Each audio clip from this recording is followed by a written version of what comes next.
चाटुकारिता करके 4 पग भी आगे नहीं बढ़ पाओगे। उठो और क्रोधित मत करो मुझे। सिंह समझकर बकरी उठा लाए हो मूर्ख। भूल तो हुई है, फिर सोचा ले आए ही हैं तो उन तक पहुंचने की सीढ़ी ही बना लेंगे। अद्भुत। अब तनिक मकरासुर की योजना स्मरण कराना मुझे। मौन क्यों हो, बोलो। सीता को बंदी बनाकर लव और कुश को अपने पास बुलाएंगे। यही तो समस्या है असुरों की। अहंकार में चूर होकर बुद्धि से ही मुख मोड़ लेते हैं, विवेक का उपयोग ही नहीं करते। बस, मैं कोई साधारण असुर नहीं हूं जो संसार से दूर नदी के तल में जीवन बिता रहा हूं। मैं रक्त केतु हूं जो आज उन बालकों का संहार करेगा, आपके भ्रम को तोड़ेगा। इस मायावी गुफा में एक बार प्रवेश किया तो निकल नहीं पाएंगे वो दोनों, और इस गुफा को बिना दिव्य अस्त्र के भेदना असंभव है। शत्रु पर वार करने से पहले उसकी पहचान जान लेना आवश्यक है रक्तकेतु।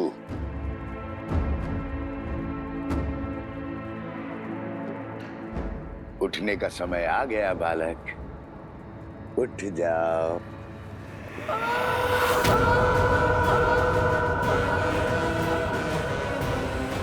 ये तो सोमकरण की ध्वनि है।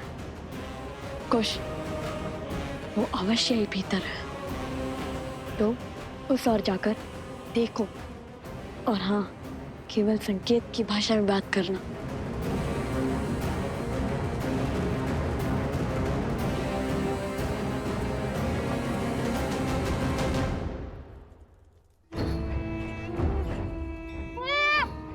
जीवित रहने की इच्छा है तो सुनो, तुम्हारे वो 2 मित्र हैं, लव और कुश। तुम जानते हो वो दोनों कौन हैं? वो वन देवी के पुत्र। और ये वन देवी कौन है? लव कुश की माता। केवल लव कुश की माता नहीं, मूर्ख बालक, श्री राम की अर्धांगिनी, अयोध्या की महारानी है वो। सीता है वो, सीता।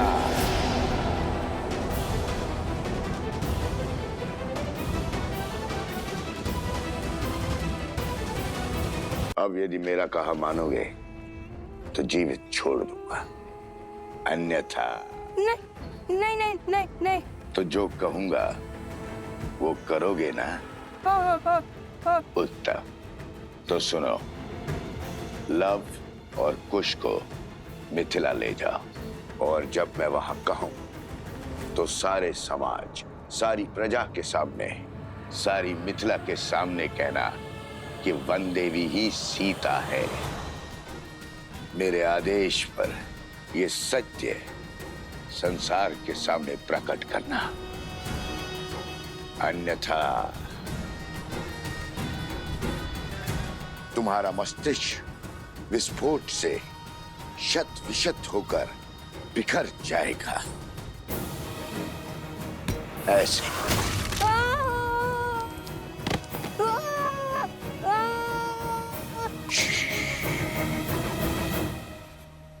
चिल्लाओ मत।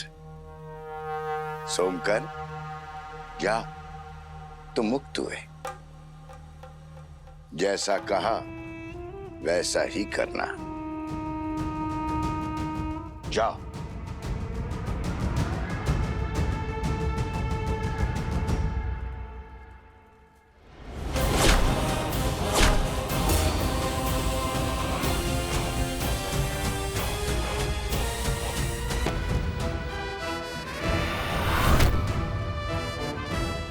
चिंतित मत हो सोमकरण, हम आ गए हैं। तुम क्यों आ गए?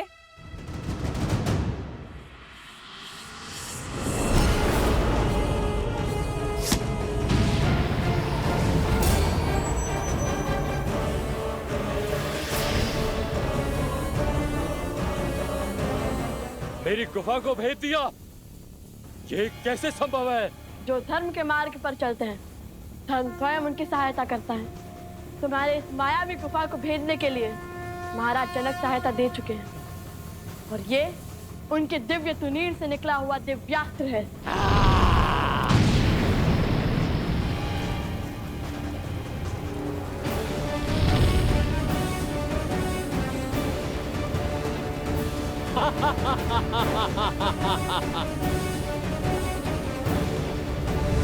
उठो!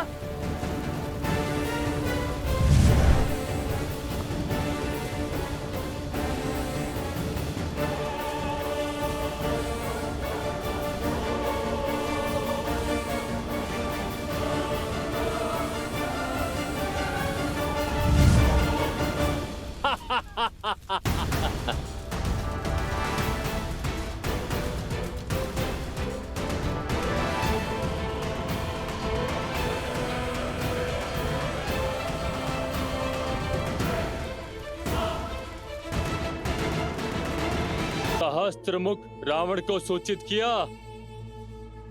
आने दो उन्हें और देखने दो रक्त केतु की शक्ति।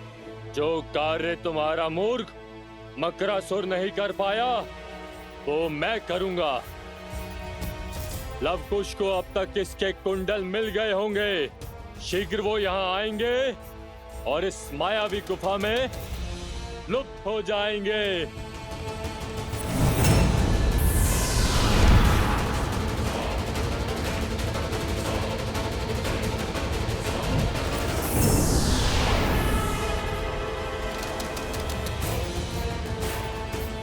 इस गुफा में प्रवेश अपनी इच्छा से होता है, किंतु निकास मेरी इच्छा से।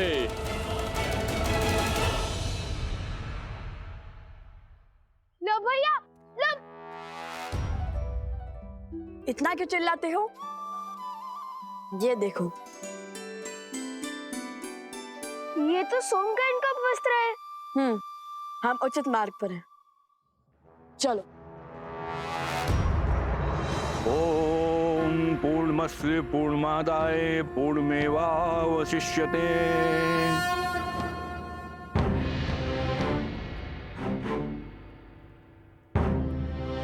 मेरे साथ बोलिए।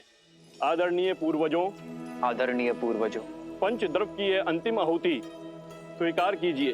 पंचद्रव्य की अंतिम आहुति स्वीकार करें। हम इसे सच्चे मन और सम्मान के साथ आपको अर्पित करते हैं। मैं इसे सच्चे मन और सम्मान के साथ आपको अर्पित करता हूँ। इसे ग्रहण करें। इसे ग्रहण करें। पितृ इस दुविधा में कैसे सहायक होंगे?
महाराज दशरथ, महाराज अज, महाराज दिलीप, महाराज रघु और सभी इक्ष्वाकु पूर्वजों, अपने वंशजों की प्रार्थना सुनने के लिए धन्यवाद। आपके कुल को आपके मार्गदर्शन की आवश्यकता है।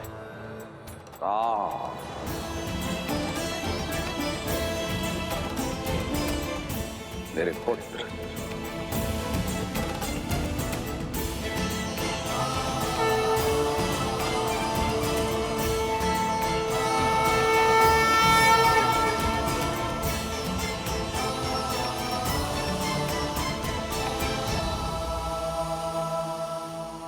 प्रणिपात पिताश्री। आयुष्मान भव पुत्रो। आप सबको भी मेरा प्रणिपात। हम तुम्हारी दुविधा से अवगत हैं और भरत तुम्हारी दुविधा से भी। जो हाल मैं सोच रहा हूं पिताजी, उसकी पुष्टि कीजिए, आप परामर्श दीजिए। इसमें कोई संदेह नहीं कि भरत शासन संभालने के योग्य है और भरत के शासन में अयोध्या एक श्रेष्ठ राज्य बन सकता है। किंतु इस समय आर्यवर्त को उसकी आवश्यकता है जिसने अयोध्या की सीमा के पार जाकर सुदूर दक्षिण तक धर्म और मर्यादा का प्रसार किया है, जिसने वानर जाति को प्रशिक्षित कर इस योग्य बनाया कि वो अधर्मी असुरों को पराजित कर सके। आज अयोध्या को आवश्यकता है धर्म की स्थापना करने वाले राम की। राज्य को प्रगति देना और अपने पूर्वजों को गति देना तुम्हारा कर्तव्य है राम। यदि राम और उसके पुत्र अयोध्या के सिंहासन पर नहीं बैठेंगे तो रघुकुल का सम्मान और हमारा मान तुम्हें हो जाएगा। श्री राम श्री राम श्री राम। हम तुम्हारे सभी पूर्वज गति नहीं पा पाएंगे पुत्र राम। हमने तो तुम्हें उचित मार्ग दिखा दिया, अब उस पर चलना ना चलना तुम्हारा चयन है। मंगल भवन मंगल हारी, द्रवहु सुदर्शन आयुष्मान भव पुत्रो। धर्म की जय हो, सूर्य वंश की जय हो।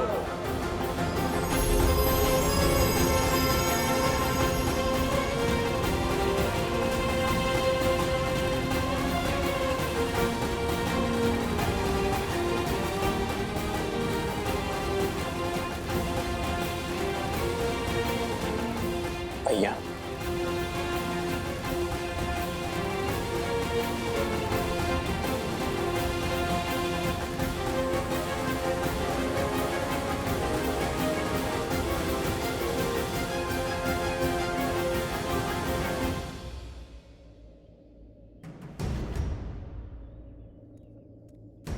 यहाँ तक तो ले आया सोम, फिर आगे क्या फेंका होगा? धोती और फिर कॉफिन। क्या कह रहे हो? बाद में अगर धोती मिली तो उसे लौटा देंगे। कुश, चलो।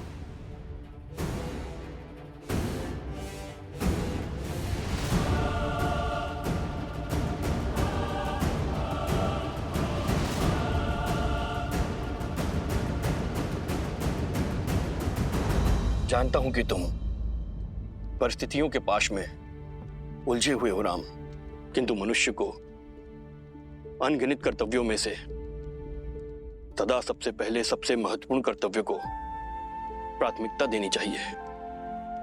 जो सबसे आवश्यक है वो दायित्व निभाना चाहिए। ये पितृयज्ञ करवाकर भरत ने मुझे अपना कर्तव्य स्मरण करवा दिया आचार्य। मनुष्य का हर कर्तव्य पुत्र शब्द में छुपा है। जो पुत्र अपने पूर्वजों को पू नाम के भयावह नरक से ना उभारे, उस पुत्र का जीवन अधूरा है। और उसी अधूरे जीवन को पूर्ण करने के लिए आपका दूसरा विवाह आवश्यक है।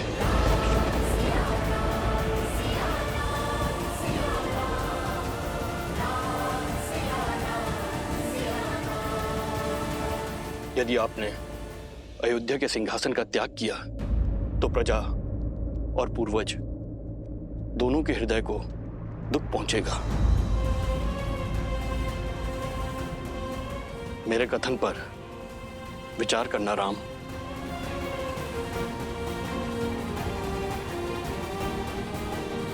जी आचार्य। कल्याण।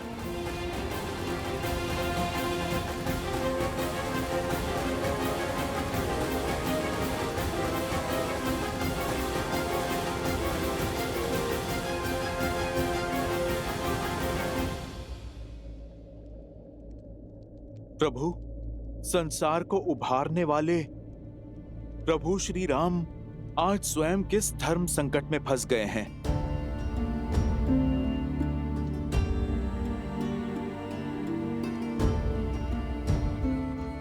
ये समय तो आना ही था हनुमान। वास्तविक धर्म युद्ध लंका में नहीं, अयोध्या में है। मैंने अपना कर्तव्य निभाने के लिए सीता का त्याग तो कर दिया, अपने हृदय से सीता को दूर कभी नहीं कर पाया। कारण चाहे जो भी हो, यदि आज मैंने दूसरा विवाह किया तो ये समस्त समाज इसे अनुचित उदाहरण मान स्त्री के विरुद्ध अन्याय करता रहेगा।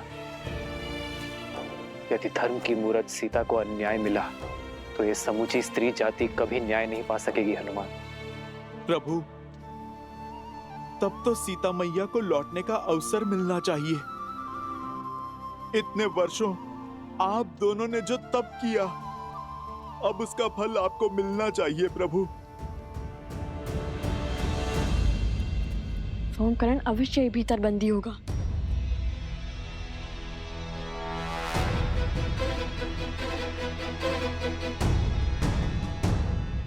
प्रभु,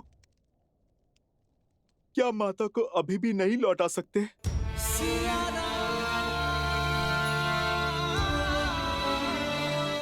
अभी भी असुर और असुरी सोच जीवित है हनुमान। अधर्म को जड़ से निकालने में अब भी समय है। हमारी छोटी सी भूल लोक अपवाद की चिंगारी को भड़का सकती है।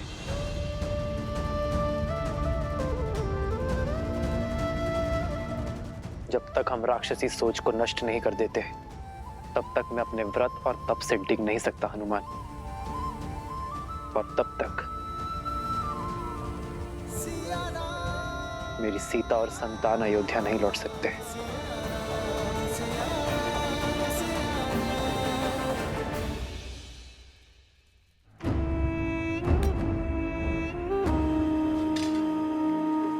चाटुकारिता करके 4 पग भी आगे नहीं बढ़ पाओगे। उठो और क्रोधित मत करो मुझे। सिंह समझकर बकरी उठा लाए हो मूर्ख। भूल तो हुई है, फिर सोचा ले आए ही हैं तो उन तक पहुंचने की सीढ़ी ही बना लेंगे। अद्भुत। अब तनिक मकरासुर की योजना स्मरण कराना मुझे। मौन क्यों हो? बोलो। सीता को बंदी बनाकर लव और कुश को अपने पास बुलाएंगे। यही तो समस्या है असुरों की। अहंकार में चूर होकर बुद्धि से ही मुख मोड़ लेते हैं, विवेक का उपयोग ही नहीं करते। बस, मैं कोई साधारण असुर नहीं हूं जो संसार से दूर नदी के तल में जीवन बिता रहा हूं। मैं रक्त केतु हूं जो आज उन बालकों का संहार करेगा, आपके भ्रम को तोड़ेगा। इस मायावी गुफा में एक बार प्रवेश किया तो निकल नहीं पाएंगे वो दोनों, और इस गुफा को बिना दिव्य अस्त्र के भेदना असंभव है। शत्रु पर वार करने से पहले उसकी पहचान जान लेना आवश्यक है रक्त केतु।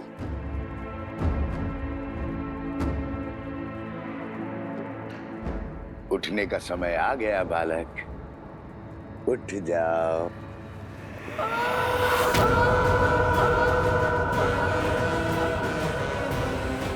ये तो सोमकरण की ध्वनि है।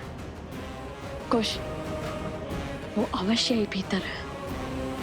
तो उस ओर जाकर देखो, और हाँ, केवल संकेत की भाषा में बात करना।